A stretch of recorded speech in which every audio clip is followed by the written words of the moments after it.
make sure there's no like fragments of that spear or anything in there. Something that might be festering. I mean, I'm sure y'all did a great job, but again, you're moving quickly, and sometimes when again, sorry, but It's I'll okay. leave you to your job. Do you?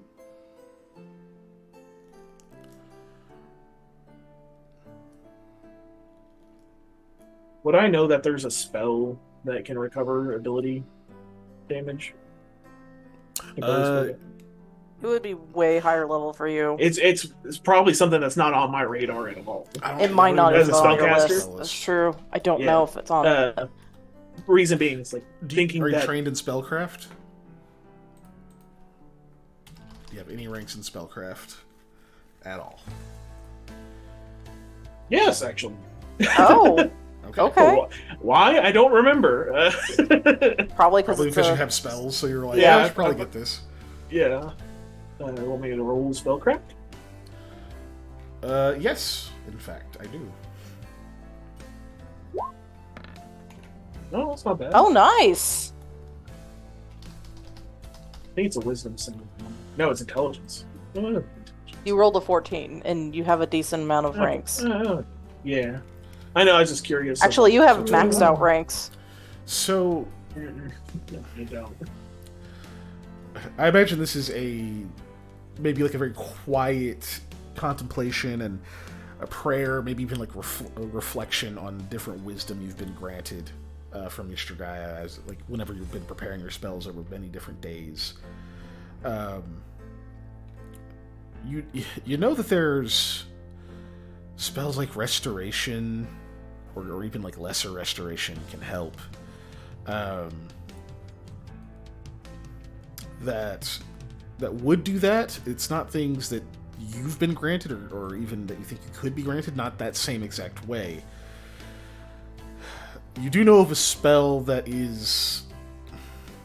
It's a bit beyond your reach right now, called Soothing Mud, which does restore ability damage. Unfortunately, it is a 3rd level spell. There you go. I'm gonna slap some mud on you.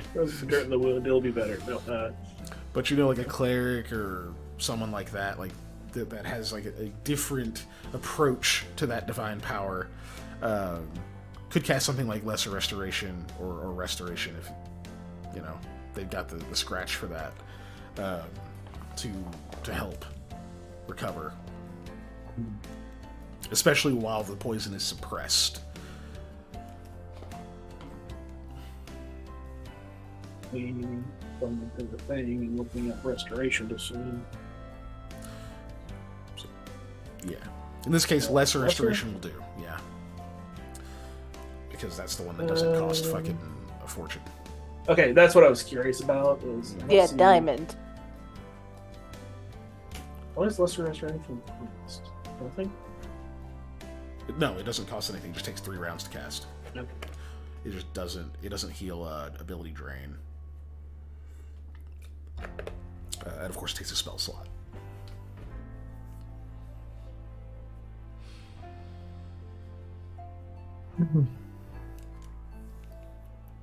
Anyway, yeah, sorry.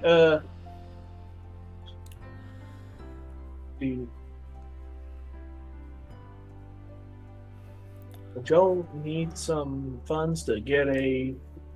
Not saying y'all aren't doing all you can, but a little bit more renowned, cleric out here or something like that, a holy man, holy person. To see They if just they can. they have a lot of people to attend to right now. It's up to So- the doctor's determination on who they need. So to they come do have some here, though, correct?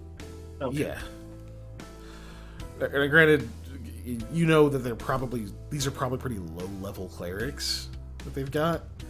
That may have like a few, cure light wounds and channels and things a day. Yeah.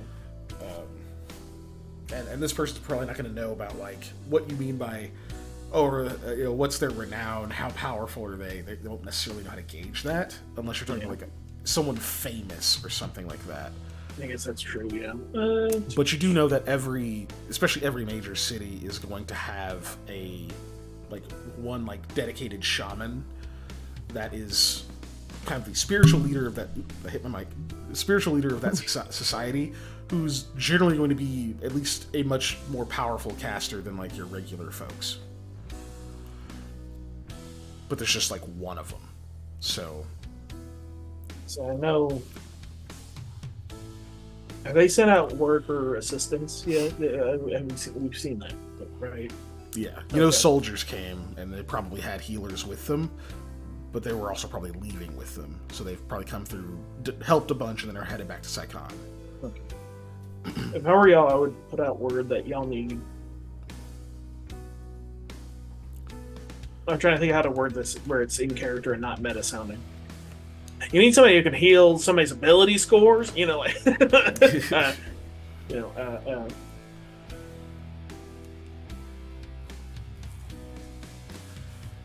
But that's fine. We can say you're trying to communicate that to them. That you might put out word that you need somebody a little bit up notch to handle with these people that just aren't going to get better with regular healing. You might say like advanced, people with healing magics. Okay, so we'll say you get them pretty well filled in on this. Obviously, they still referred like, hey, we have to get one of the doctors to yada yada yada. But effectively, you've given them the knowledge that of what they need to do. Essentially, is probably delay the poison again if it's been more than a few hours, and while it's delayed, then to start like restoring, like using restoration or something like that to bring the ability score back up, and then treat the poison before it comes back in. Is kind of the procedure. Which obviously they're going to need maybe the leader, the shaman leader of the city to come and help with. The main issue that they're running into is that is one person who has decently high spells, so they're only going to be able to do so much in a day, and then once they're out of it, then it's going to be another day before they can continue to help. Yeah. So that's the problem they've been running into. It's just like there's been other people who've been really fucked up. They diagnose them like, okay, this one's for the shaman, and then like they've got like a line of 8 people that the shaman needs to help, and they're like, then I got through 2 of these, and I'm out. but you've given them sort of the formula of like, hey, this is what this person needs for help, so that'll make it a lot easier. And I'd say you probably feel pretty. Oh, hey, dog cam. Oh, okay. Oh, where am I? Who is You this? probably feel pretty confident that like once the doctor gets in. Here's what you've told them, is able to verify that like they'll be able to get that done. It just may be a few days. But I would say like your conversation kind of affirms that to you, that like, okay, cool, that'll be taken care of. Unless there was something else wrong that you weren't able to see, this person will be cured once they get to her. Good. And take out so much time on stuff that's like, you're doing your job right. I do my own research, and I know your doctors, and you went to college for this, but I've been out. I'm a battlefield medic, and you're an extra set of hands and eyes that they didn't have before. Yeah. Sometimes that helps. Lamia, are you in the room that whole time while that's happening? Do you like wait outside, or you just? Well, originally I had left when he went to go pray. So unless he alerted me, like, hey, I'm going to go back inside, I probably would have been. Well, he did say he was going to go back. He said he was going to take about an hour and then come back. Then, yeah, I would have been inside. Okay. So then, because you're not preoccupied while that's happening, other than just, like, you're kind of listening to them. Alex is going to be like, yeah, I can give him that constitution. I'll give it to him and then more. Yeah, I'll do it. I'm a bad guy. At all. No. That sounds fucking creepy. Yeah, but no. So while you're standing there and like he's kind of wrapping up, you can hear there's a bit of a commotion outside in like that main hallway area. Like some people have like you heard some people come in, like a group of people, and there was like a little bit of a commotion where you hear where the nurse is just like ask them where they're going and something like that. Like, but they kind of just let it go. They're like, it, whatever, I have better things to do kind of deal. And you sort of just see this like group of obviously locals, about 4 or 5 people, all like walking through, and you sort of hear this commotion picks up at sort of the end of the hall, where you can't make out all of it at first, but someone eventually raises their voice enough, and you hear them just say, "There's no way we need that thing in our hospital taking up a bed. Bring it out here." And you can just hear this other, like, crescendo of, like, anger is starting to pick up at the end of the hall. Oh, Lamia's gonna have to be nosy. Yeah, she looks over at Kala and then nods and then exits the room. Is this And- during the stuff I'm doing, or is This is, after? like, right as you're wrapping up with that nurse, and she's just like, "Okay, yeah, we'll tell the doctor." And you're like, okay, yeah, I'll have a good day. And you see Lamia start heading out of the room. I'm gonna follow. Yeah. And no. But yeah, but I'll let Lamia take the lead on this. Say So what? you And walk no. out at- What does that mean? What? Friggin' a bunch of racist talk has been happening. Now they said there's a thing in a bed. All right. No. So yeah, you're marching Yeah. out there, just behind Lamia, and so, yeah, as you're getting closer, you can see that, like, this group of people is around one of the rooms, and you can see what is probably pretty obviously to you. The doctor is standing outside of it, and she's like, "Listen, wounded is wounded. I am a healer. This is what I do. I'm not going to let you drag this creature." And they're just like, "This creature killed our wives, brothers, mothers. Like, this thing does not deserve." And, like, they're just, like, going off, and you can get this energy of, like, oh, there's something in that room that was a part of this attack. Mm-hmm. That's how it sounds. And the doctor's just like, "I understand that, but I have sworn an oath. I have a duty to preserve life. That is what I do. I can't let you walk in here to commit violence. These are sacred grounds." And there's just this argument that's breaking out, and, like, some of the nurses are, like, coming over. You can see that there is some security that's, like, kind of walking over, and it's like they're trying to de-escalate. Oh, okay. They're like attempting it. But there's only, like, a couple of them that are, like, coming over, and, like, ones that kind of, like, grab someone's arms, just like, hey, you can't do this here, and they're like, nah, blah blah. Like, they're kind of just getting loud, and you can tell that this is starting to ramp up. Okay. Yeah, Lamia is going to do her best to basically push through the crowd and to be, like, at the doctor's side. Be like, she is right. This place is filled with the hurt. You need to stop this now. Sam, what are you doing since Lamia's pushing forward? I'm gonna go to the back. Are any of these people I helped when we first got here, like move rebel and stuff like that? That's a good question. Evens or odds, roll me any standard die. I'm going odds. That's an odd number.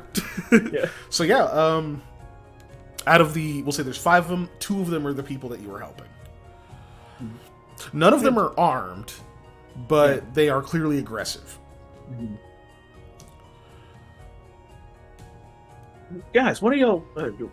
I'm gonna start instead of role playing because saying, like, I thought we were still picking up, your house. What are you doing in here in a place of healing? All these people are trying to rest. They don't need a commotion in here. I'm trying to get people like, this is hurting the people you care about more than it is trying to help yourself by doing whatever you're going to try and do. I see. Okay, both of you can roll me diplomacy checks. Oh, goody. Sam, your DC Meanwhile- is a bit lower Yeah. than Lamia's, unfortunately. Depends on how Yeah. heated they are. Lamia, Yes. you could also do it intimidate if you prefer. Oh, never mind. You already rolled. Okay. It doesn't matter. It's the same check. Okay. The same Yeah. price. So Lamia, you Yeah. shrug through all of them, get up next to the doctor, and like, hey, she's right. Knock that shit off. What is wrong with you? You're better than this. Whatever. You like tell these people off a little bit, and then Sam, kind of at the rear of it, just like, guys, like, come on, like, what are you doing? Your relatives and stuff in here are hurt, and you're making a commotion. Like, you're just really, like, kind of selling this. So you kind of pincer attack them with kindness. They'll never expect it. Take that, all the kindness. In all of my hate, in all of my sorrow. And you can tell they're still heated, right? Like the two that you're talking to, Sam, one of them is just like, you don't understand. That one of those things is in there, and God damn it, you're right. They kind of like relax a little bit, but you can tell they're still sort of there, like seeing if the others in the front are going to push forward and make anything happen. But they kind of stopped adding to it, and as like the fuel sort of dies down behind like the person who's in front, and they're still like shouting and such, and the doctor's being very calm and is trying to talk them down. Your words seem to have cut through for the most part. The security is actually able to pull like one of the people away and kind of gets them away from the whole situation. That person just kind of starts crying, and the security person just like has hands on their shoulders and it's just like, I don't know, we've all lost someone. Like, come on, just have a seat over here. Like, they're kind of just like starting to dismantle this a little bit, and the person in the lead like looks over their shoulder and they're just like, fuck. The thing's got to come out of there at some point. And he just walks off. And the others start to follow him. One of the people you talk to, Sam, like gives you a look, and just like they kind of look a little ashamed, but still sort of angry, and they just shake their head and peel out with the other guy.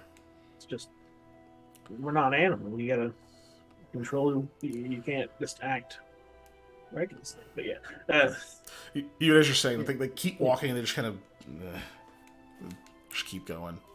Also, having a prisoner of war is incredibly valuable for questioning intelligence. What? No. Yeah, that's what's going on in that's here. That's the wisdom probably not that Sam's, you have. Right? It's like, when he gets better, you could probably find out where all your people were taken if they're still around, or whatnot. You could probably work out a trade. The doctor is just like, she lets out a deep sigh and looks at both of you and says, "Thank you. That I was afraid that was going to turn violent quickly." Very well could have. This inside is a merfolk. It's the only one that we were able to wound and capture. My duty in all of this is just to make sure anyone under my care makes a full recovery. Yeah, that makes sense. But are they binded, so in case whenever they wake up and recover, they don't immediately attack you? They are under proper restraint as much as they can be for me to operate, yes. Okay, just no making sure you're safe. For me, a player who has not dealt with merfolk, are they much like harpies, or are they like more like just another race of people that are more... For the player, Panda, merfolk are like people. Okay. Good ones and bad ones. Okay. They're not particularly monstrous. They can be, but by default they are sapient, intelligent creatures. Harpies, of course, are a little. They're like that border where they could probably become sapient over time, but it's unknown. What I'm trying to do, but that's what I was curious about. Was that basically? Because I know Wavekin are different than Merfolk, and they're literally half Merfolk. So that's what I was wondering. Like old school, orcs were not playable or whatever, but half orcs were, because orcs are bad monster dudes. Different brain. Yeah. But just wondering where that line is. Player, Merfolk can run the gamut. In character, you don't necessarily know that, but he thinks what he thinks, right? But okay. Well, I'm glad that de-escalated. Good luck with the rest of the day for you. Some of the other nurses run up and they're like, "Doctor, did something?" Blah, blah. They start like asking whatever questions they already had before that happened. She's just like, "Yes, we can use it for sure. If you don't mind, if you have a moment, just make sure they're not lurking outside." Oh, sure. We gotta head outside anyway. Yeah. If that merfolk is able to speak, I'd ask him what kind of poison they use on their spears. Currently, he's not speaking. That would be I mean, I don't intelligence. suppose either of you speak Sluan, do you? I can talk to plants. Yes. Noted. If I talk to some seaweed, does no. Lami will be like, is that one of the languages on Eli's ring? I don't remember. It's not. I don't think it is. It's not. It's Yeah. not. Yeah. No, it doesn't seem like none of us do. But I'll go look to see, make sure if they're not stalking outside right now. Yeah. Again, have a good day. Yeah, thank you. Alright, so So I'm let's head thinking out. about the Murphy. It's like Yeah. He does have to leave sometime, I guess. Like, or are they just gonna yell him and then be like, "Here, guards, go do a trial"? I guess like, or, whatever. For the that doctor, trial's- that's not their concern. They're just gonna Uh-oh. make sure they recover. Then it's the government's deal. Like they'll Yep. do what they're gonna do, whether they execute this thing or not. But they're not just gonna let a bunch of people run in and just stab them to death because that tends to escalate further. lynching's bad. Yeah. Yeah. Yeah, Due so process and all Lamia, that. when we exit, we'll look around, make sure none of the guys are still around, or like one of them's just like behind a wall and just being like, yeah, I'm gonna wait till they're all gone. I gotta Yeah. go sleep. Priests are sometime. like, Bro. Like, Yeah. there's a difference between fighting in a battle and killing something outside while it's injured in a hospital bed. Mm-hmm. I guess if I see anybody, that's going to be my go-to line. Yeah, you can see that they've seemed to have dispersed. You can see the two security are each talking to like an individual person. One of them is just like sitting just outside the awning, just in the rain, just sobbing wildly. Like they're not flailing or whatever, but they're just like open, heaving, racking sobs. The other one is much more stoically just like sitting. Security guards like standing there talking to them, and not even like continuously talking. They're just kind of standing there, and they like you see them like say something, and the guy kind of nods and just sits there for a while. Security dude like pats him on the shoulder, and he just kind of stands there. The others, you can see them like walking off. The guy who was in the lead, you do see off to the side. He's like standing in a tree. He's got like his hands on the tree, and he's just kind of got his head down. You don't know if he's like yelling or just like standing there. He's just like kind of bracing himself against it. But they don't seem to be like gathered, lingering. Just maybe he's going through something. yeah, I think that's fair. Lamia will look at Sam and like, hey Sam, thanks for doing that with Kala. That actually makes me really happy. And honestly, I was a little scared because Luxie wanted me, of course, to give her power. I said no, of course, but Douchebag. Or equivalent. That works. Or equivalent. He's just but look. if He They're- probably can hear me say this to you, but he's just looking to expand the amount of followers that he's got. That's what I think his whole repertoire is going after. yeah, but I mean, I'm Um, still saying thank you, Sam, because Yeah. without Yeah, I the mean- knowledge of another way, I would feel a little more sad. Because yeah, it's- technically I do have a way to help, but I don't want to ever use that. I often think about, like, if I lost the use of a limb, or like, it got hurt in an accident or tore up by a wolf or something like that. If I was infected, if I had to cut off my arm, to save my life, could I live the rest of my life without my arm? And I would say, yeah, I would choose that to continue living, because it would be tough, but I would still be alive. But I feel like with Milik's fix, this is more of a. And I don't mean this any offense to you, kind of corrupting part of your soul. In a way. I'm sure we can clear it right up. Yeah, totally. Like, Using that equivalent of a living- douchebag. I'm joking. yeah, inhabitant party, and we'll eventually kick that freeloader out. Might not, but I'm not worried about it right now. You didn't mean we to touch should that probably statue. we should It was probably an go. accident. We should probably go see Eli Yeah. and He head probably out. ate our breakfast last night. No. There's I'm 3 eating their empty bacon. plates. Their bacon's cold. I'm eating it. Mommy just got a plate of bacon, so she has nothing left. Or there's 2 empty plates, and he's like checking his watch, sees you guys aren't back, just drags the third one over. Yeah, we'll go figure it out. Okay, so We'll kind of give him the rundown on what happens, or what happened, and what's going on. okay, you guys finally regroup, and they give you the earful of what they were up to. Dave/Eli. I don't know if you have anything you want to add, or if it's time to get going. You don't speak. What they say, Sluin. Sluin? You don't speak Sluin, do you? No. No. Is your ring? No. Okay. I couldn't remember if your ring spoke it or not. No. Well, the Pretty sure ring I doesn't remember that. speak, Sam. Not yet. If it does, I think I'll throw it or something. Look, I can speak with animals. I can speak with plants. Pretty soon, I can speak with metal. That's on that list somewhere. Is it? Maybe. Speak with stones.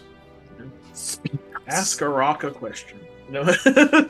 You were able to kind of translate that humming noise coming from the stones. That is true. That's a weird. But anyway, yeah. so you guys head out. Cool.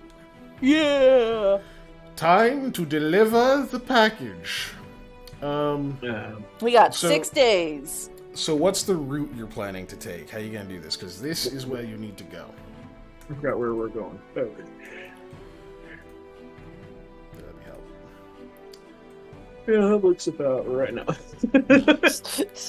I'm just gonna do this around the hills. No, well,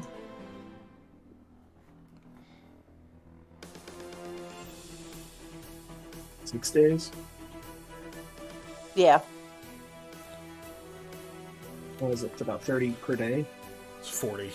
That's if obviously if you're moving at max speed. So if you're all around.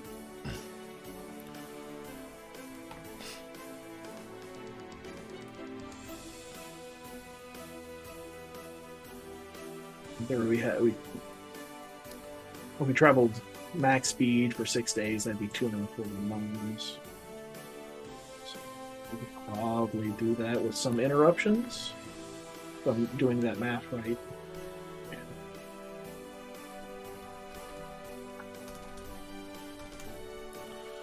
Let's clear. You say 240. That's just Yeah, it's 6 times roughly 40. 6 days. Yeah. That's actually exactly 6 days. Well, yeah. I mean, I just No. did 6 times 40, and I was like, that's the maximum amount of miles, or the the max we could travel in 6 days, without like double hustling or whatnot. You know. Yeah.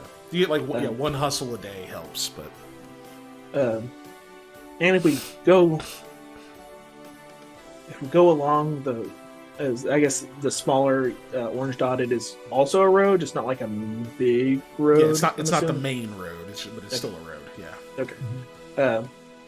We can stop by the city, and I want to see if there's a shaman there or somebody higher up that might be able to eventually travel down this way and maybe help out a little bit. Do we really have time for that right now? I mean, we can stop, I mean, but gathering information and talking to people does take time. Yeah. We can. We can do that on the way back. Yes, true. Okay.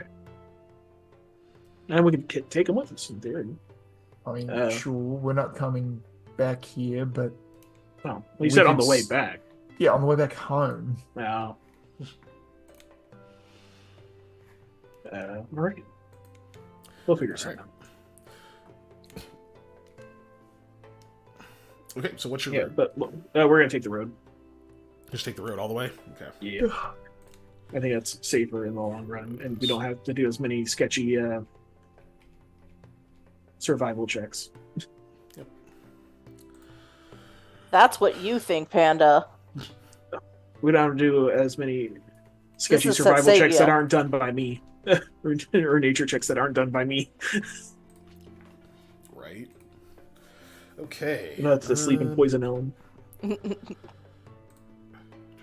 Following main road. We'll start coming up with other ones. Poison Willow. All right, so that is going to be roughly 4.5 days. Or in Hayethe.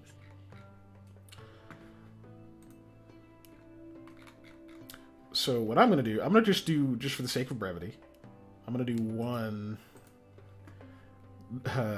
night watch thing. Okay? All right. This is the time, Patrick. I'm just going to do one for all It's of them. time. And I'll figure out which day it happens on afterward if something happens. So we go Sam first with the aid of Shulhawk. Then Lamia with To the duel, aid of Panda? No one. Eli with the aid of no one. Because you said it's time. I was doing the Bruce Buffer one.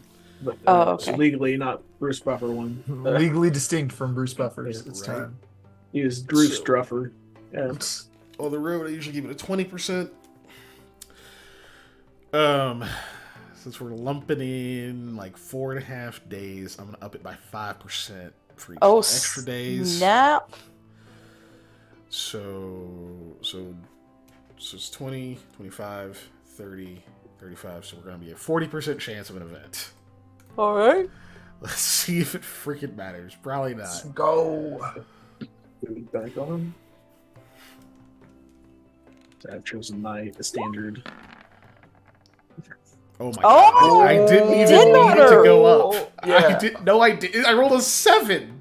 That would have worked on a 20%. That would have worked on anything above a 7.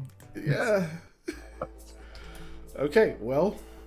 See. We got 4 days. There's a different one. Two nat 20s on our perceptions here, by the way. We Yeah. did. This is on the 3rd day. So. Which, good thing you nat 20'd. Because it's on your watch. Yeah. I also still have the lowest I percentage. should say it's the 3rd night. To be fair. This is 80.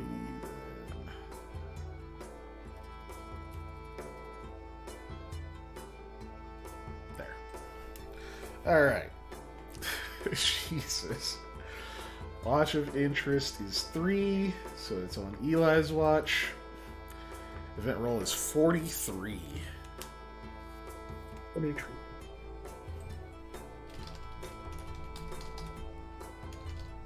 Is the moon out? Yes. Yes, it is. Okay. So if it's within 2 hours of his watch, I would be up to. Because of my Luxifix mark. I'm sleeping like a baby. I forgot what. I already forgot. 43, okay.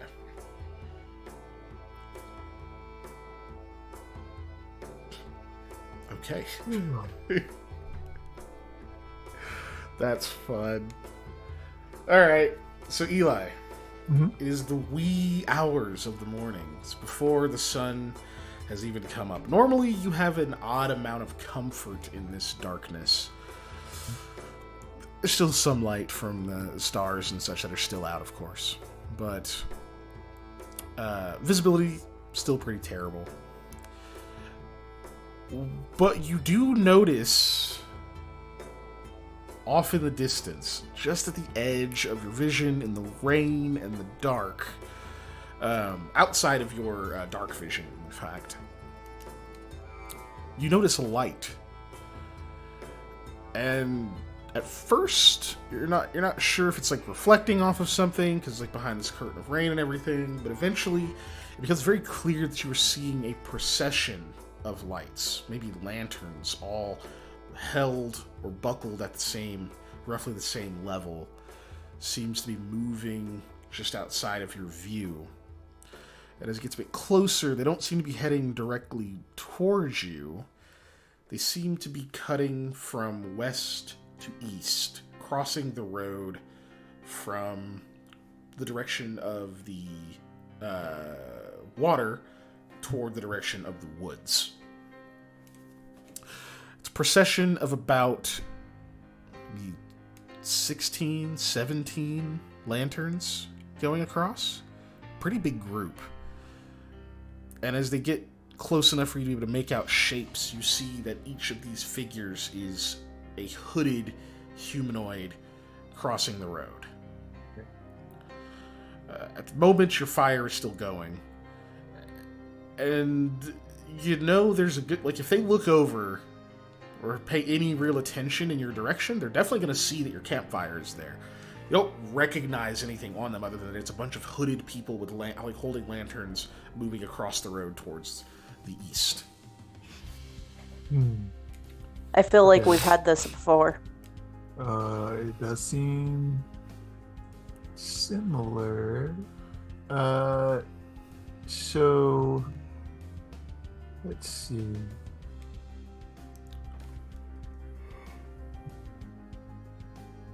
I think the first thing I'm gonna do is try and douse the fire really quick. Okay. So you douse the fire, smoke goes up. Now I'm gonna take Lamia's gross blanket. I'm gonna throw it on the fire.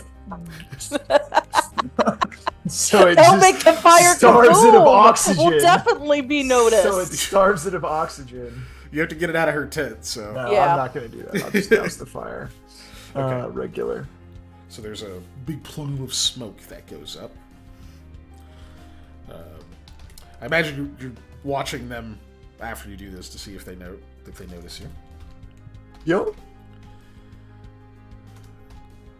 I'm just going to use their individual modifier here with a +2 for aid. Okay, and I'll tell you what they need to see. What they need in order to see at this distance, the smoke in the night sky, because it does still stand out despite it being dark and rainy. Mm-hmm. It does still stand out a bit, but it is. If it was clear, it'd be a lot easier to see. But since it's not, it's going to be pretty tough. Mm-hmm. They need to beat an 8. They need to hit an 18 or higher. Mm-hmm. Is what they need. Is what I'm setting DC at. Is 18. So at this distance, it's going to cancel there. So the aid gets them to that, and then -1, -1, -1, -1. Okay. And the rest I'll just affect to the DC.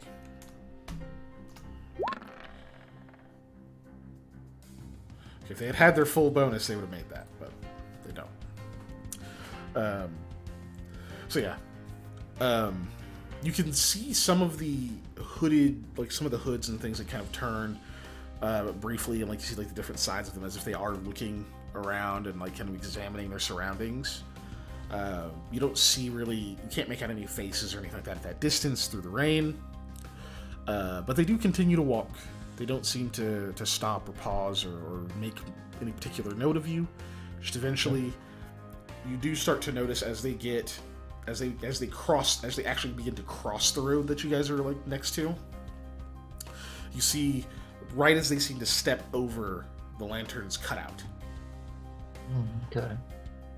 And so it just goes dark and dark and dark as each of them steps off of the roadway until all of them have gone across.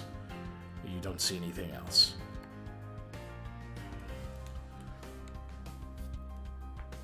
Well, we don't get to fight the cult members? Oh, man.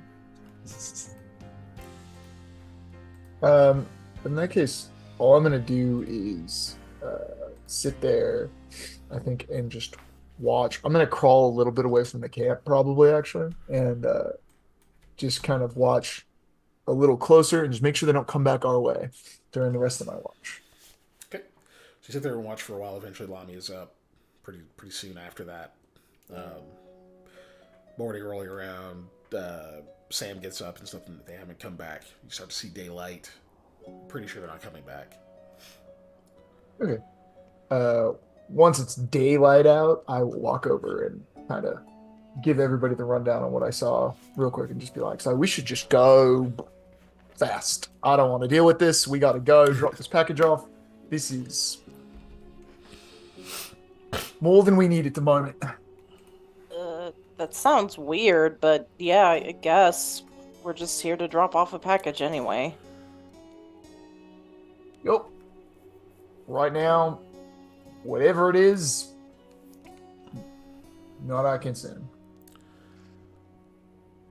Panda's having a Yeah. think. Sam is like, not in my nature. You fucking with my nature? Do you want to go examine where they were moving? No.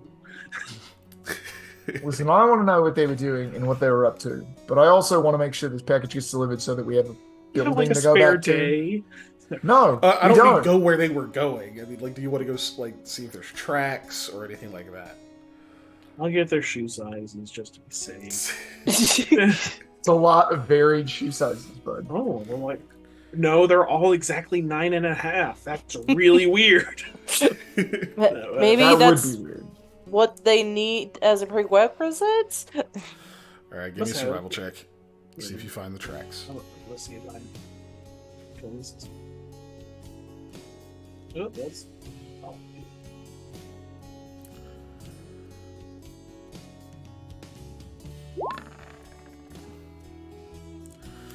Jeez, keeping that 30?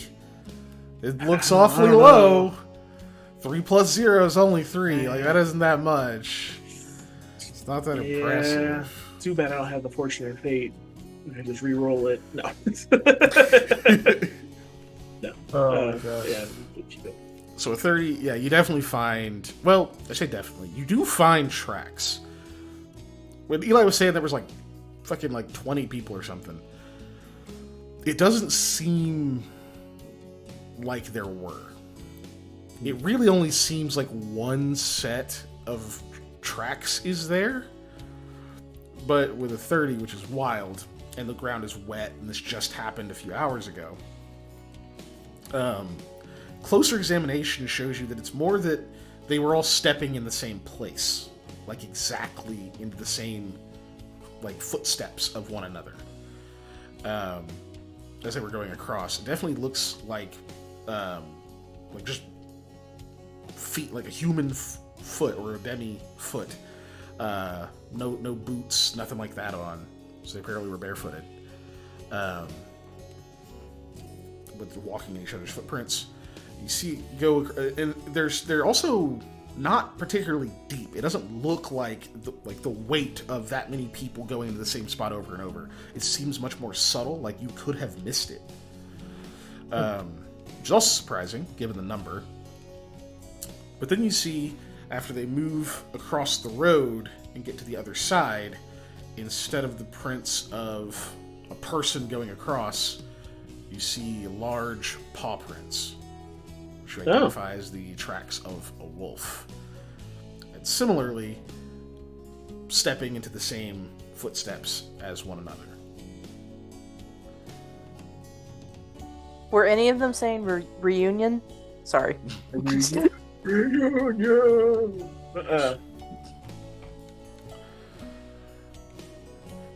Huh. Okay. Based on the size of the paw prints, big wolf, regular Big wolf. size wolf. Big wolf. I mean, yeah, and regular wolf is big, but Yeah, regular wolf. Yeah. Yeah.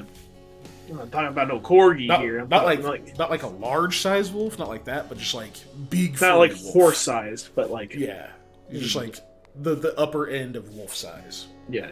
Okay. Yeah. Okay. I'll go back to the yep.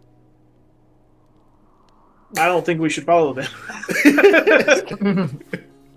I mean, I do have track. If I would follow them, I could add my half my level to my survival skill checks made to follow those tracks. Jesus. But yeah. Yes. If we you wanted to. could. No, I want to deliver this thing. Mhm. I mean, the wolf tracks are. I mean, the people tracks are right there. Wolf. I don't know. I didn't say that. You said wolf. They totally did not turn into wolf tracks after they got off the road. It They is not turned something. into wolf tracks. That is not something that happened. Yeah. And they totally didn't do the same thing as they were doing on the road where they step inside each other's footprints to hide their numbers. Because that And Oh, that promotes a little bit of more concern that they're intelligent enough to do that. so I've been having dreams lately of people that can, they could transform into wolves, right? Or were they just with wolves? I forget. They could transform. Of people that could transform into wolves. I kept asking the Luxifix if they maybe family members or something, because I always feel a longing when I dreamt of them. And That's something to unpack. homesickness. Huh. Just making sure this isn't some weird translation issue with your language where wolf and people sound very similar, right? Those are in fact actually wolf tracks. Just to make sure we're not alarmed, because I know out of character that your language is similar to German, and wolf and people wolf. are very close in German. Yeah, Volk and Yeah, but in Volk Ulu, and wolf, yeah, it's just one letter off. but in Ulus, it would not. But you might not have a good accent for it. Yeah, that's fair. German is the thing we're going with, but yeah. I think enough people have chose German, so that's what it is. But sure, it's more complex than. Yeah, no. It's definitely not a translation thing. Just in case that's what you're wondering. Quick question, because one of my favorite enemies is animals. Mm-hmm. Is there any more knowledge I get because looking at those wolf tracks? That's why I gave you the fact that they're wolves for free. Oh, okay, that works. You know, it's just Okay. you're certain they're wolf tracks, and that they're on the upper size limit.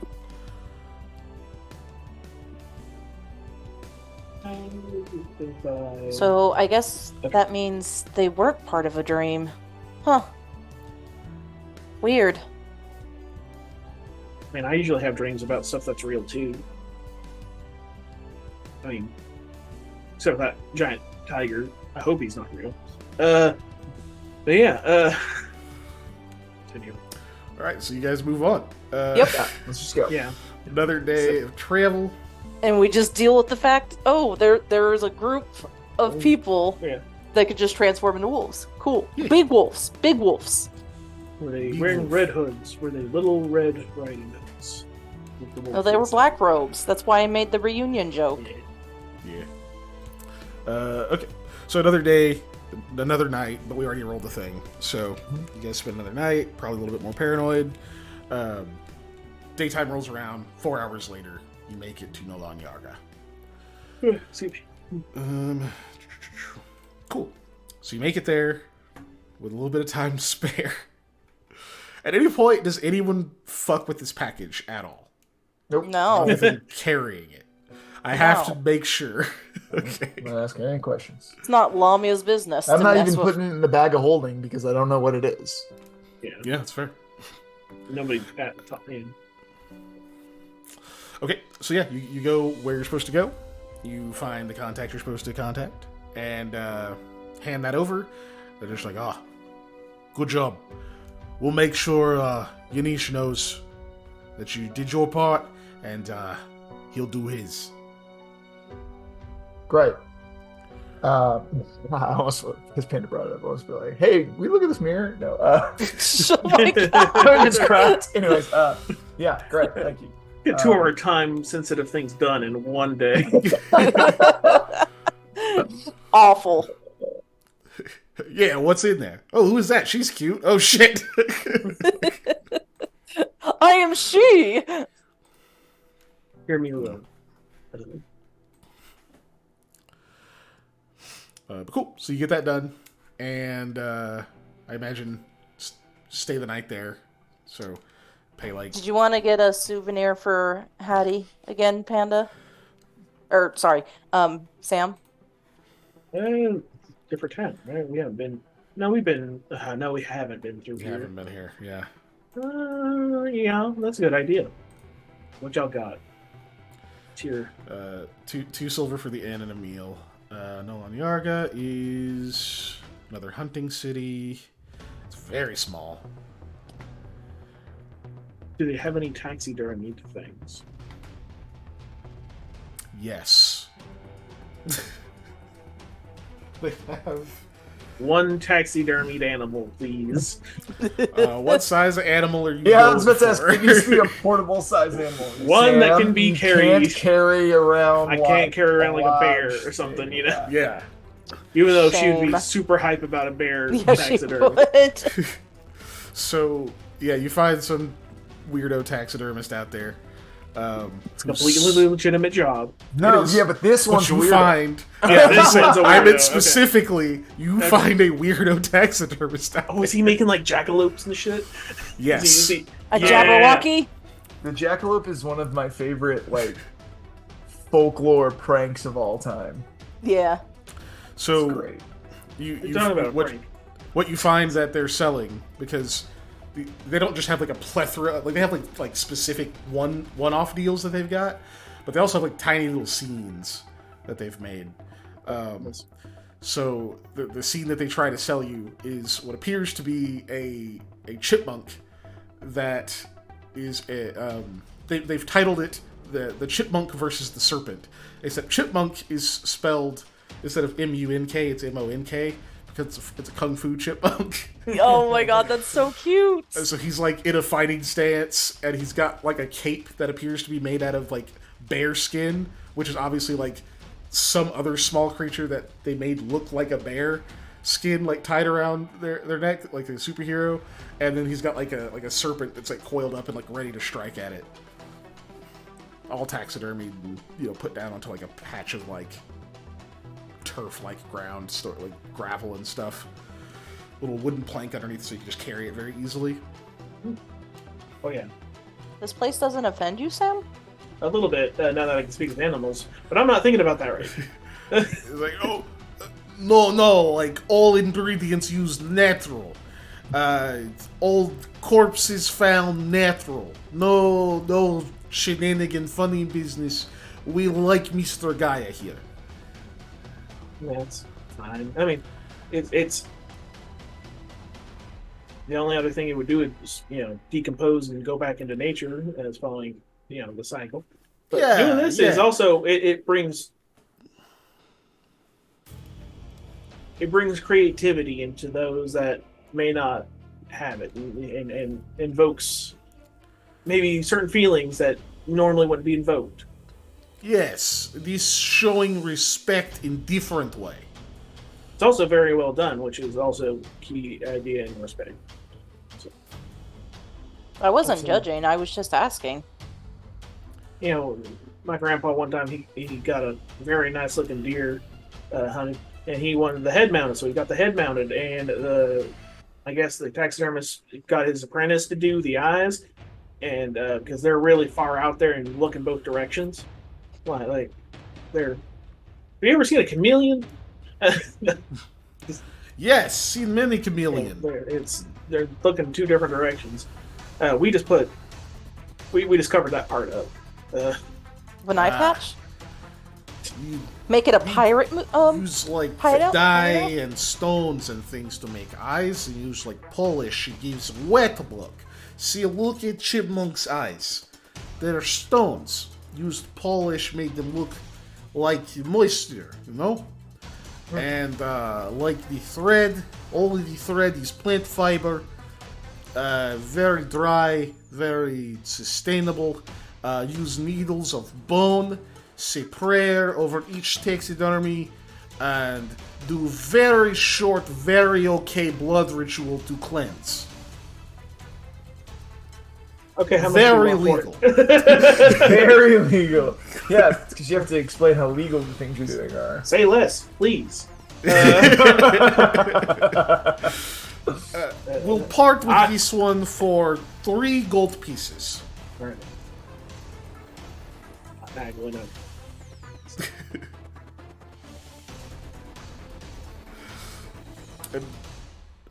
I think Eli, do you have a praise? Is it you, or does no one have a praise? I might.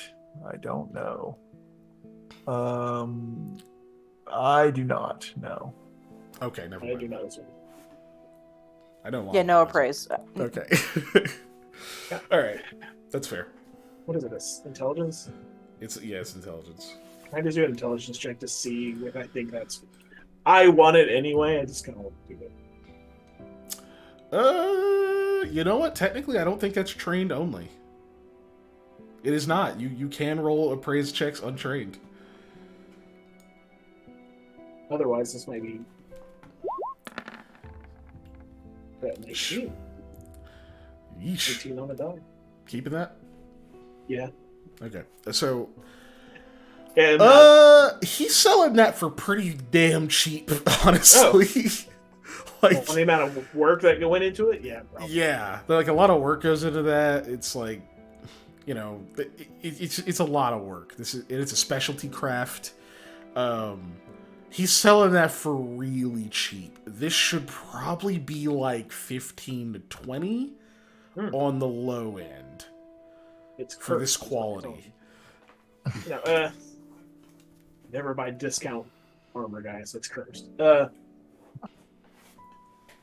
still buying it. 3 gold. Okay. So he takes the 3 gold, bids you a good day. It's like, what about you, scarred lady? Do you want... There's, look, plenty of cool things here too. That is wolf head. That is boar head. I can put boar head on wolf body I have in back. Make cool boar wolf. Don't have wolf body, don't ask. Lamia does look don't at the have wolf. boar body, don't ask. Sorry. Lamia does look at the wolf for a second, and then grows kind of uncomfortable and like, no, but I do want to give you a tip because that was really good job and well done. I don't know why he didn't give you a tip, and she'll leave a gold piece. Oh, you are very kind. The gold piece, good currency, very legal. And you, sir, he points at you, Eli. Says, would you like maybe stuffed bat, or perhaps have you heard of penguin? I think I've done enough extra legal things today. Have a nice day. Hey, what's the name of the shop? Because I want that written down in my notes. I don't know. What is the name of the shop? Dave, what's the name of the shop?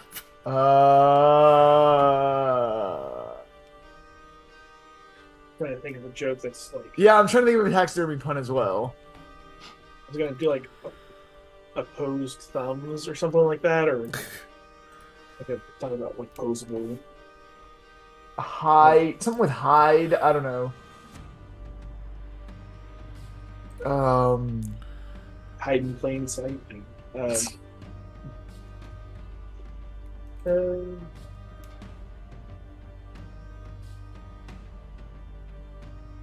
Let's call it. Let's call it the Glance hidey stuffed hole. and It's fine. posed. I was about to say the hidey hole. Yeah, let's call it the hidey hole. Yeah. So we don't spend Heidi, too much as time in on it. hide, as in the Like the word- HIDE. Yeah, like the word then hide for like With a yeah, Y. animal hide. Yeah. Okay. Yeah. Yeah. All right. The Y at the end. Yeah. Yeah. Okay. Cool. I just wanted it in the thing. Harley, you look like a beach shark. What are you doing? He puppy. Sit down. But yeah, so yeah, it's called the hidey hole. Sorry, Ellie. No one was looking at chat at that moment. I was Mr. cryptid memes of ye old days. It's not even a chipmunk. It's not even a real chipmunk. And Mr. Booty's Shop of Horrors. It's stupid. It's Big Booty.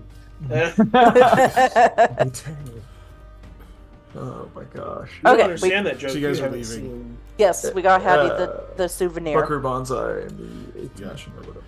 The chipmunk slays the serpent. Okay. Cool. So you have that. And you're heading back to Saigon, I'm guessing. I Yup. believe that's where we're going. That's the plan. Alright, since you can get back on the main road in less than a day. Harvey, what are you doing, bud? That we're not gonna need to roll stuff. Go lay down, you weirdo. What are you doing? We don't need to roll stuff for that specifically. You will. Cool. So you're gonna make it all the way back to Saigon, which takes For the purposes of wool rolls. Oh, that's a good one. Stuff for you and fur is spelled like Oh, animal that's fur. good. That takes another 4 days. So much wool. About 2 weeks. Stuff for you. Yeah. As a really Yeah, it took roughly 2 weeks. make it easier on myself. Stuff for you is a good one. How am I looking on my sheet? What the hell? Okay. Like, where's my wool at?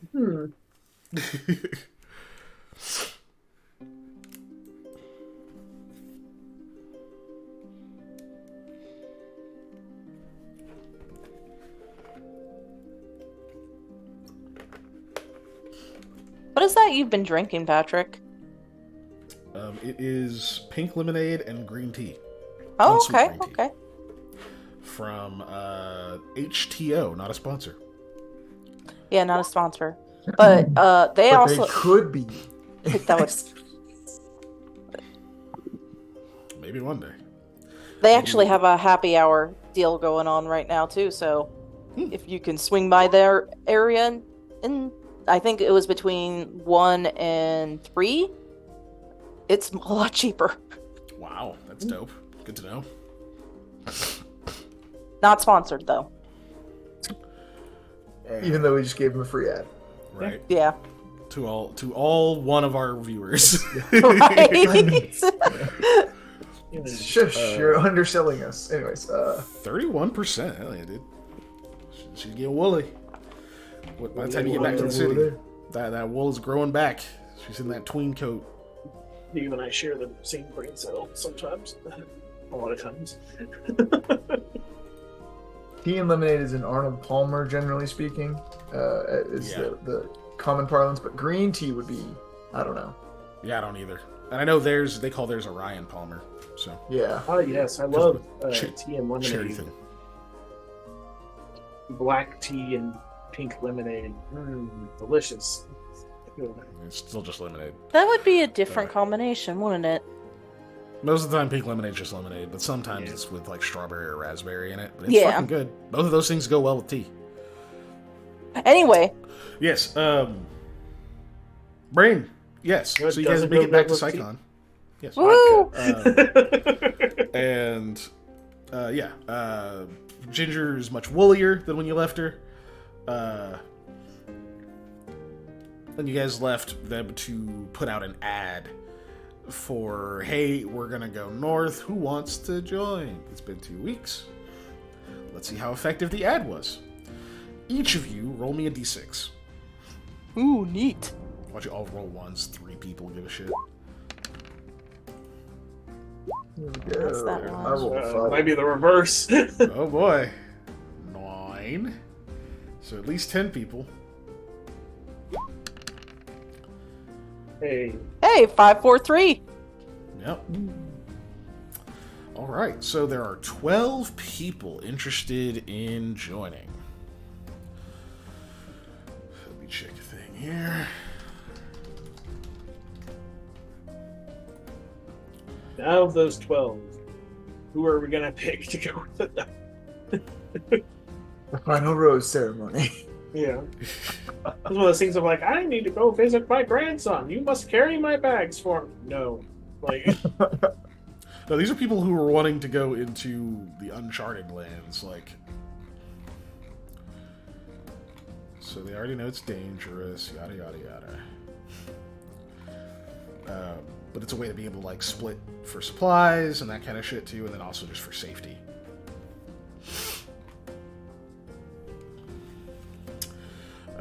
These aren't necessarily like really powerful NPCs or anything like that.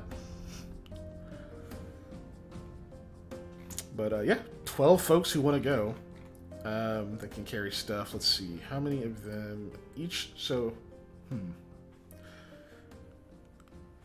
that be? Hold on.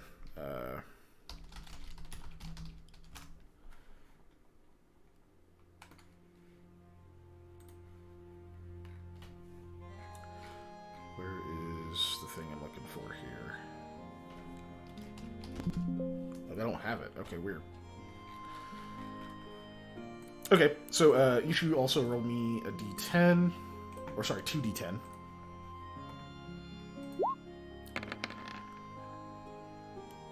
Nice.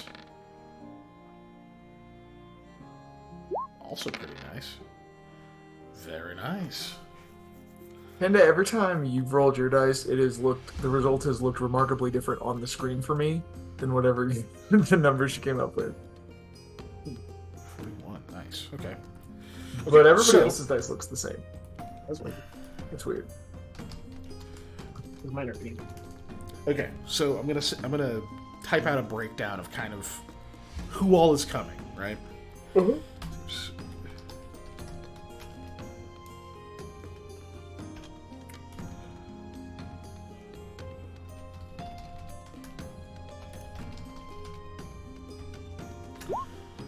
So that's roughly the breakdown for classes you have. 6 commoners, 4 warriors, 2 experts. These people are all second level, rather than just like first level commoners and shit. They're all second level, except 2 of the warriors are third level. Cool. One of the experts is third level. Cool. What are they an expert in?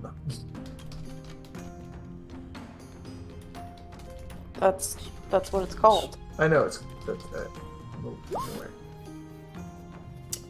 One of them is a blacksmith, so iron, steel work. The other expert is essentially a saboteur of sorts. This is the third level one.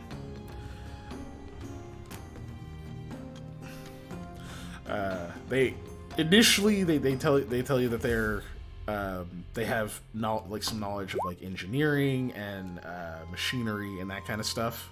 Mm-hmm. But it kind of comes out over talking to them that's really where their specialty lies, is dismantling things, probably selling the parts. But yeah, that's kind of what you get off of them. I'm sure I've come across people in their line of work before, and definitely needed their assistance with things previously. You can all roll me we'll say sense motive for this. I'm trained. I'm not very good at it though, but I am trained. Are you? That looks like a 20 on it's my. Showing as a 20 on my screen. But it's a 14. What the hell? Yeah. Are you a Deluncha slave? I can't Also, tell. I rolled.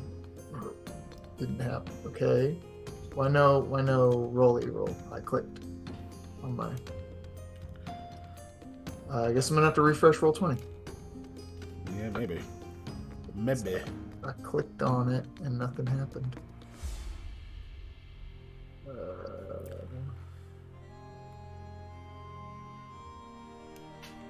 My character sheet really doesn't want me to roll sense motive. What a shame on it. I mean, I've never rolled it before. I mean, it's definitely going to be asking you for the query. There we thing, go. Too. There it goes. So that's a 10 on my screen. Jeez, what the hell? Yeah, that says a 10 on my screen too. But it's a 7 on my screen, so it's correct on my screen at least. I don't know. Weird. Okay. So yeah, you just Roll 20 just be in roll 20, I guess. They were hiding some of their expertise. You figured it out. It came out. Everything else is as is said. They do also have they have 6 horses, light ones, and then they have 1 packed mule. Nice. All together, as a group, these people only have like 41 gold, which, you know, for them as like their liquid wealth, like that's pretty good. Let's see, Panda. I think it's Sam who's been kind of north out there, because Hayethe is the village you've been to before. Yes. which, you know, like, they'll take gold and silver and that kind of stuff, but it's not their preference. Most of the villages out that far, especially, that close to the uncharted areas and whatnot, like, they prefer to barter. Because if you give them gold and stuff, then they have to come into the city to spend it, to get stuff. Like, they much prefer to barter. So... Stuck up on Little Debbie's. It's the only thing worth value there. Ramen noodles. Well, I was gonna say, like, as far as, like, because you can obviously use that as a place to, like, restock and that kind of thing, but, like, it depends Things on, like, in what theory kind of could stuff be you wanna absurdly take. more expensive, like, because they're like, yeah, it's 2 gold, 8 gold. It's the same thing to me. You still have to go. Yeah.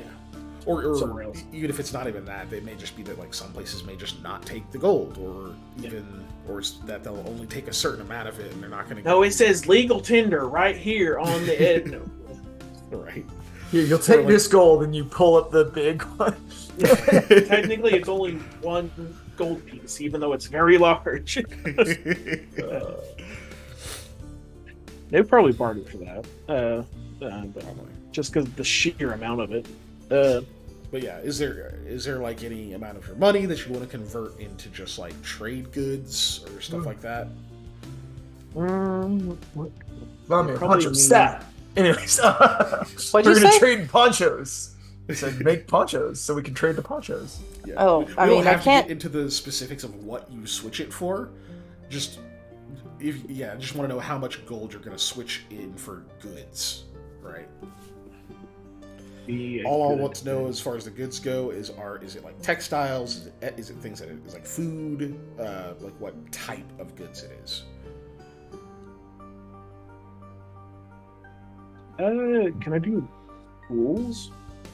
Tools, yeah. How That's much of your money that's are you heavier. switching out for that? Yeah. Let's go with 100 gold.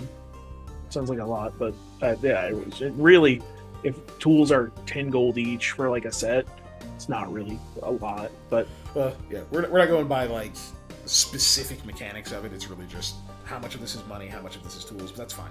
So 100 gold worth of just different tools, like woodworking, metalworking, like farm tools, all sorts of stuff they can probably use. Cool.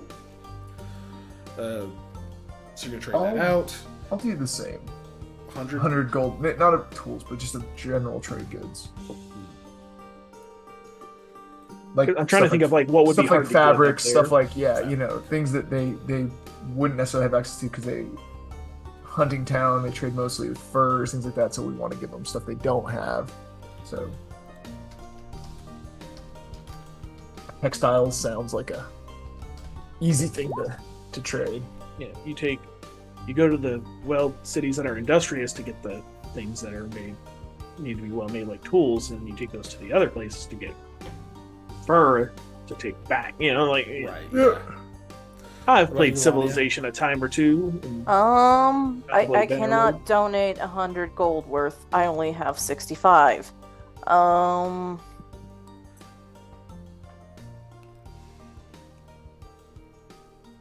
you Well, I go mean, on it's if Redemption. you want to buy stuff. It's not Yeah. donating. It's we're Also, changing if you our need liquid something, wealth into yeah. items to trade things. Yeah. Yeah.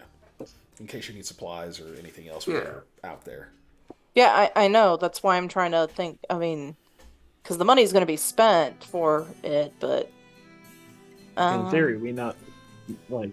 I'm definitely going to offload those tools before I leave and get other stuff to take back. Is probably what's going to end up happening. Anyway, sorry, I'm looking through my thing. What about? I mean, is like rope part of the tools or such like that? I would count rope as tools, yeah. Okay. Again, you don't have to get that specific. It's just Okay. you do it. Eat. like food, weapons, tools, textiles. I do think about like a shitload of spears would be like, hey, quality made spears from the city. But Art, Players. minerals, do livestock. you like salt? Oh yeah, salt would be. Yeah, I'll do 50 gold worth of um, preservatives. Preservatives. Spices. Just bring the spice.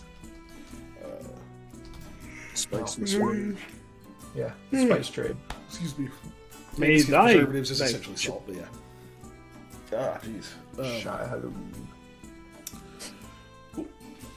Preservatives, neat. The other group pretty much just trading all of their gold, their 41 gold out for goods. Let's say they're general goods because they'll get a bunch of different random shit. Probably won't be quite worth as much as what you guys have together, since you guys are a little bit more specific. But either way, that's what like the other 12 do. Let's say there's like a brief, you kind of meet them and stuff, like realize like they all kind of know each other, and have been sort of cobbling this idea together of like forming a settlement outside of this area that's like about to go to war and all this other shit. You can tell like most of them have like already lost a bunch of their family members or outcasts or for whatever other reason, have like sort of banded together. It's not like they're not their own family. None of them are related by blood. They're all just different people who've grown up together or met each other, a few years ago or something like that. Nice. I like it. But yeah, because you guys are fairly well known and specialists and stuff, they're like, this is a great opportunity. So yeah, they're willing to go out there. The only one who isn't like super well known amongst them is your high level expert there. He's kind of he kind of ended up being sort of the like de facto leader in a way. Uh-huh. His name is Galgan.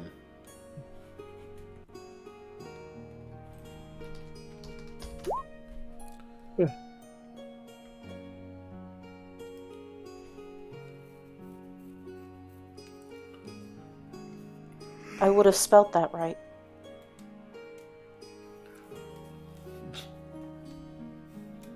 Be proud of me. No. So how about? So how quickly are we leaving? I mean, now I assume pretty quick. Yeah. Well, first, did we get heavy coats? I mean, that was part of what Hattie and Mayor were supposed to be doing while we were gone. Yeah. Okay. They're like, you can imagine they're the ones, getting all these materials and stuff you're ordering together. So yeah, you'll each get a. Let's see how much the cost actually ends up coming out to. Because it's gonna be more than your regular upkeep.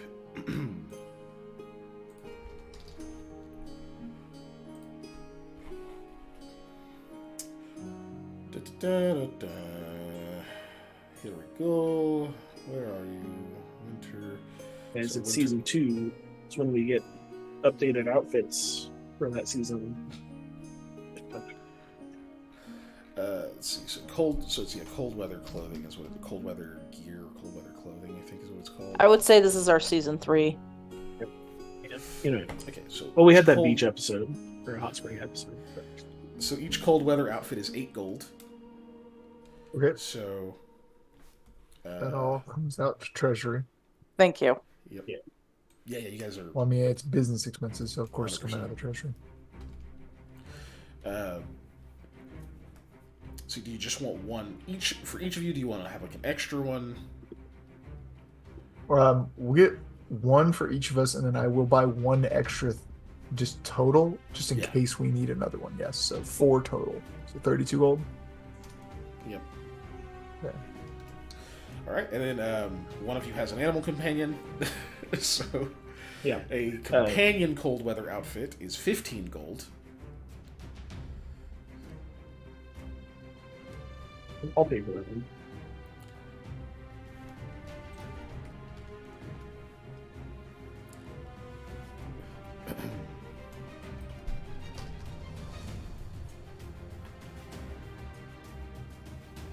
I'm imagining it's a normal like cloak, but it's the like kind of like the Urshanka hat. It's on the Right. bird though.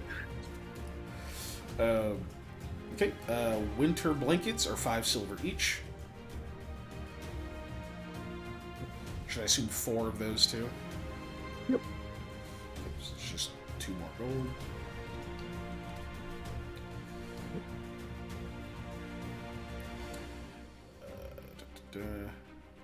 All this stuff obviously weighs a lot, but we'll say it's distributed amongst their horses, and then supposedly you're going to be able to get the Sylph Winds as well once you get to Hallett. Yeah.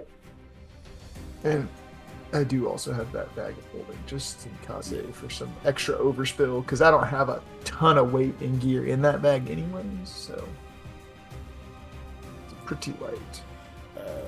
The other thing that Hattie is going to get is an Arctic kit, Okay. which by itself is 30 pounds.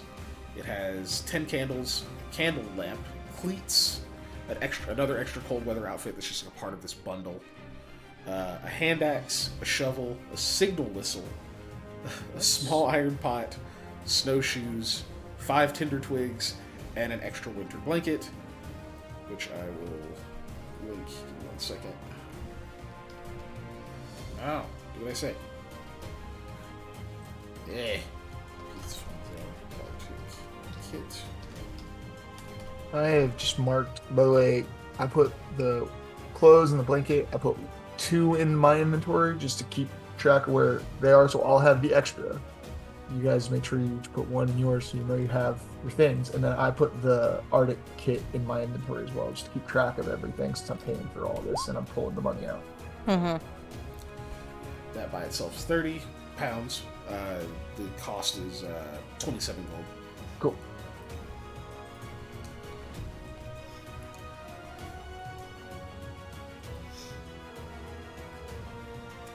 You've already got rope and pittance and all that stuff.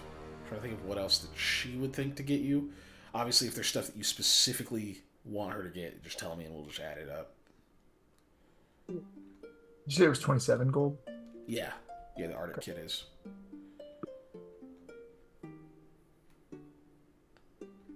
So in theory, I could just cast Carry Companion on Sherlhawk and make him into a miniature figure Uh-huh. for a long time.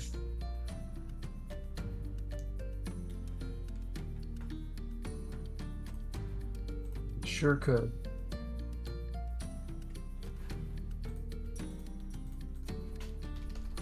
Another one of our players does that on the other campaign. But to be fair, the animal companion he does that with is a big old wolf. Yeah. Sherlock being a bird has its advantages. Yeah, the treasury's fucking massive right now, isn't it? Yeah. Okay. So Hattie is going to get 5 doses of frostbite ointment. Yep.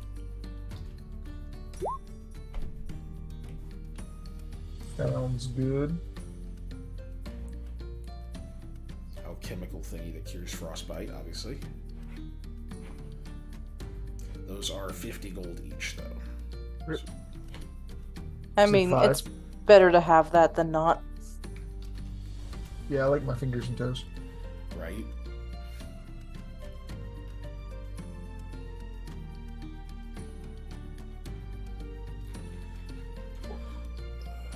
I just put all of those in my inventory as well.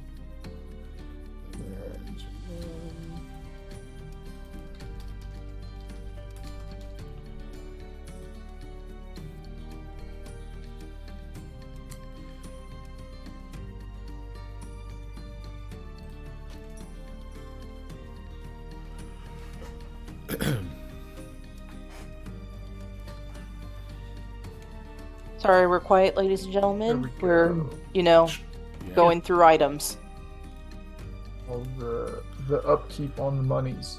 Okay. I think I got it all set up right there. Okay. So that's your stuff. Should be, I think, 326 total. I mean, I don't know what the total is. I already subtracted it. I did it You piece were by just doing piece. it one by one. Yep. Okay. As you were That telling me. works. That works just fine. Okay, and then right. So the other thing you get is once you get back to the office, you get the I don't know what it's called, necklace of adaptation. Yeah, you get 3 of those. This is the stuff that Shaluvi left. Awesome. So you get Awesome. 3 necklace of adaptation.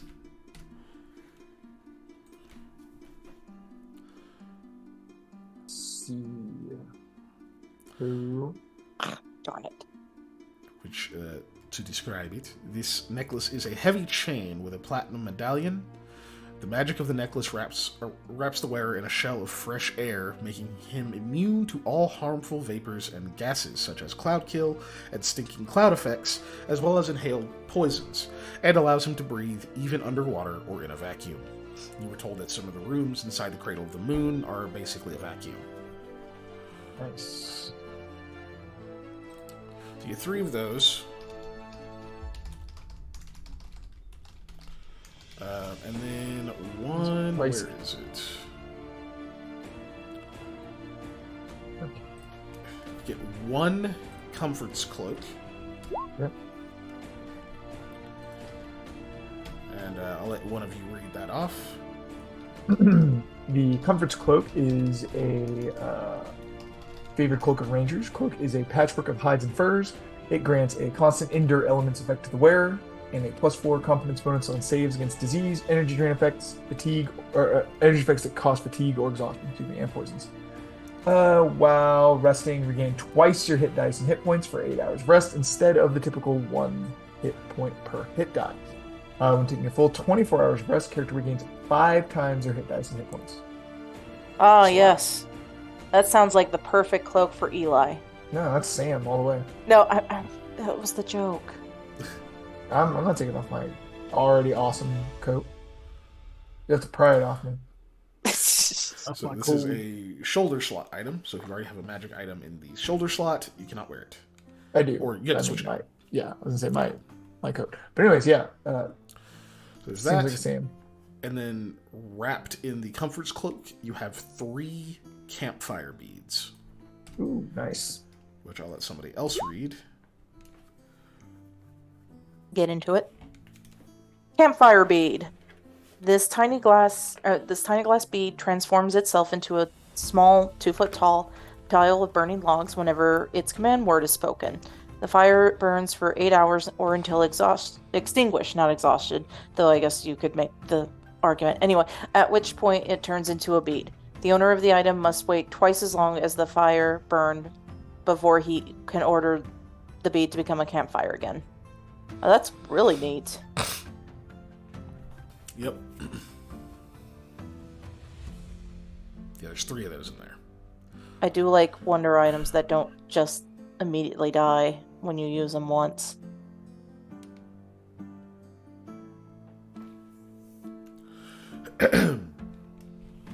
So yeah, you get all that stuff. Does this feel like a boss room yet?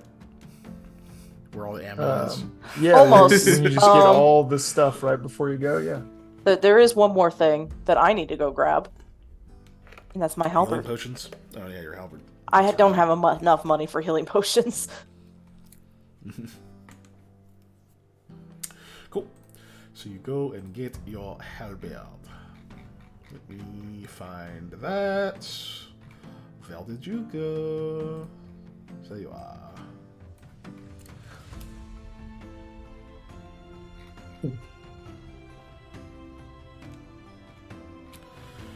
Okay, you return to pick up your glittering halberd. Now a glittering whisper steel halberd. And there. Should be able to see it now. Ooh, okay.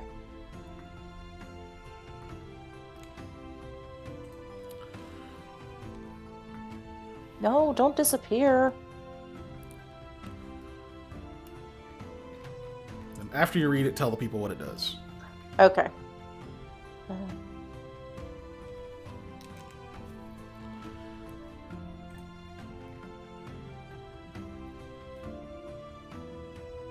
Oh, interesting.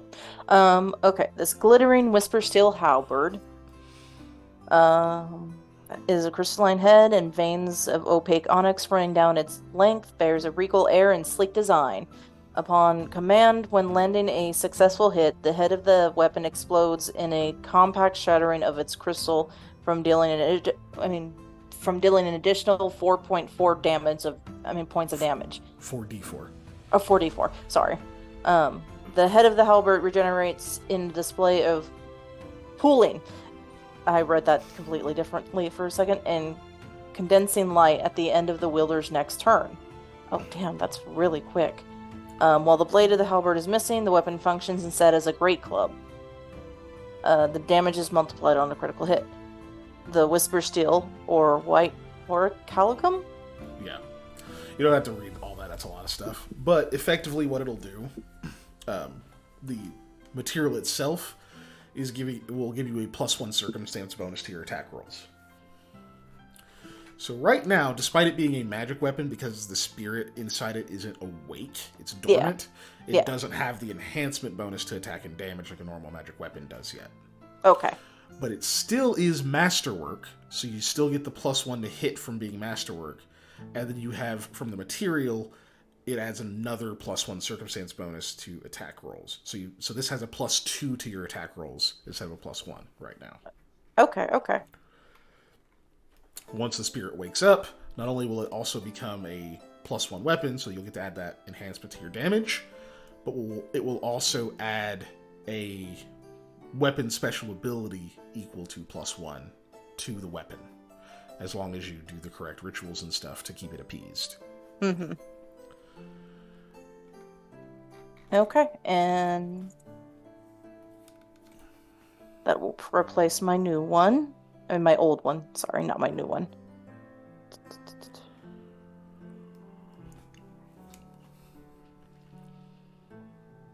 Where's that normal plus?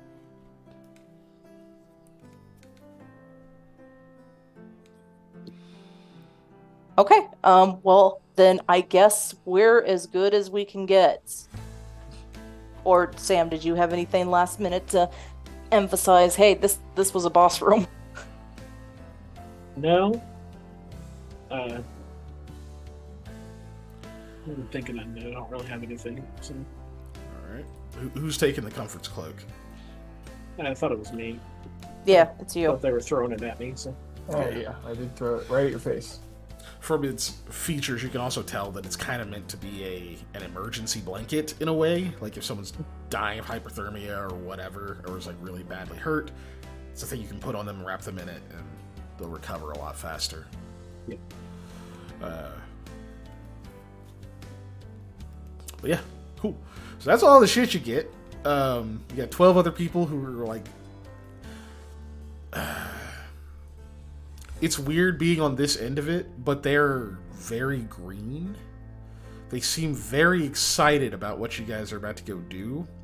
While all of you are like, you guys know this is gonna suck, right? like this is gonna be awful. But they're all like really hype. It's like go out here and explore and do all this stuff, and then like find a place to like found their own sort of claim out in the hinterlands. And even though like remind me a lot of you, Sam, when you were trying to get that cabin, even though I kept telling you it was really haunted.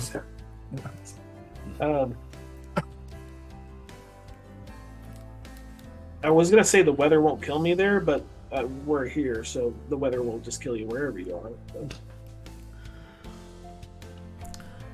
Yeah, this is gonna be great. I mean, obviously it's gonna be really difficult. Like it's gonna be hard. There's gonna be all sorts of fights and whatever else we got to deal with. But you know, we'll grow to accommodate it. You know, and like this is gonna be a real experience. And like they're like all kind of gassing each other up. The only one who doesn't seem to be quite as in on that train is, of course, Galgan, who's just like, this will be something. Yeah, we have all our supplies. Everybody got their foods. He like kind of sleeks away from that group and he comes over to you guys. He's like, "Hey, so I meant to ask you, have you been out there before?" Not out that far north. No. Sam, though, has been up by the border, right? Yeah, I've been as far as the village. Yeah. Yeah, a little bit further, but Did you see anything, you know, weird? yeah. It's just- He nods. Me too. These guys don't really, like, believe it, you know, but there's, like, weirdos out there. The dude came out of a tree, turned into a bear, turned into an owl, turned back into a man, turned back into a bear. Stuff like that. Yeah. Yeah. Yeah. Okay. I was just curious, you know, if you guys had. Okay. I'm letting them have their. I'll let them have their bright outlook on it as long as they can. Yeah. Morale is important out there in the hinterlands.